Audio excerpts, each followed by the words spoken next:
You know, this is so fun because it's taken time. You got a lot going on, right? But As do you. well, it's you're constant. You continue to learn and grow, and I'm a big believer. I've interviewed lots of great leaders, had them on my podcast, where we talk about one of the things that's so common in great leaders is they always are learning.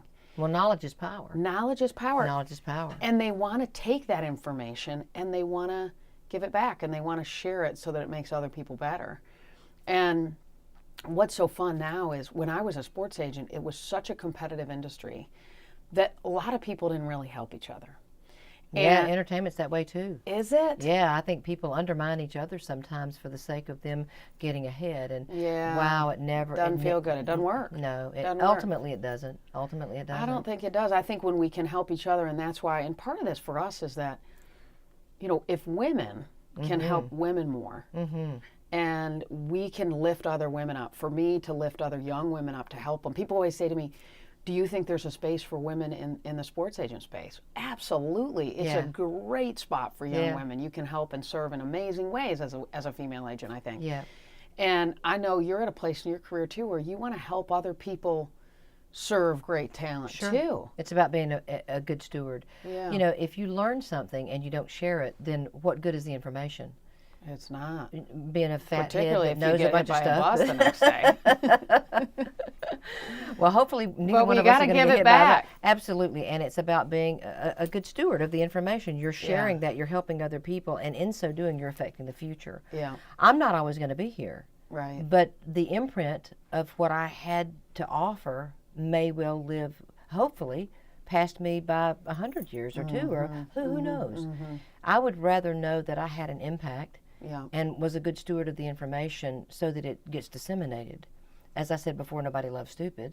And I think that it's stupid if you learn something and you keep it all to yourself. To me, that's a form of ignorance because you haven't done anything that's going to really validate that knowledge in anybody 100%. else or in the universe at large. So hopefully it's about being a good steward and paying it forward, really. And sometimes even when maybe you don't feel like it. I got in a car the other day and I landed in Denver. I had to go to Vail. I get in the car. There was this wonderful young guy driving me to Vail, and we're driving, and, you know, I was tired.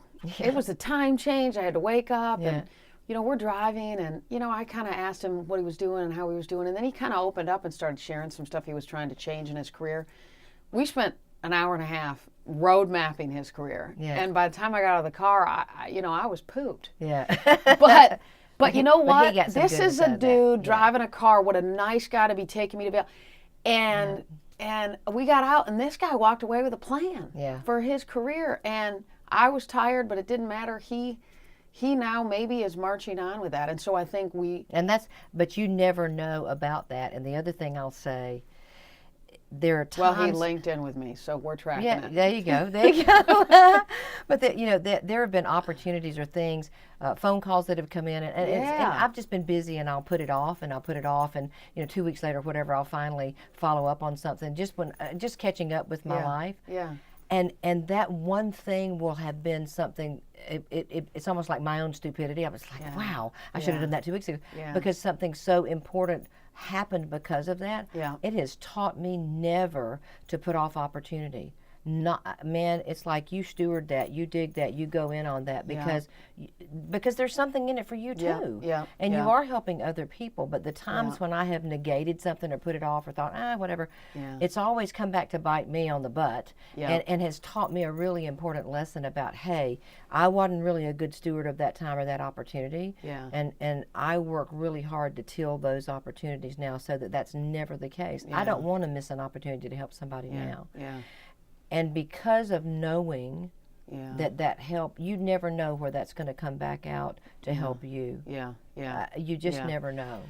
Yeah, I mean, I think too, you know, one of the things I am a huge fan of is jumping into the shoes or the heads and the hearts, I always say, of the people that you're engaging with, right? Like walk a mile in their moccasins. Yeah, I mean, you're checking out at the grocery store. What's going on in their world, right? Like maybe you can be that little, you know, Energizer bunny in their day. You know, I have an 89-year-old mother.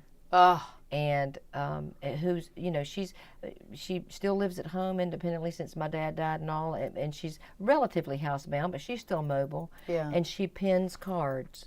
She pins cards every day to other widows and other infirmed people in her church because that's her ministry. Wow. So even in that, she's found a way to impact the world and other people in it. Yeah. That's the greatest inspiration I could ever have, is to know that my job is to do something to bless somebody else, to be the answer to somebody else's prayer, period, every day. Boom.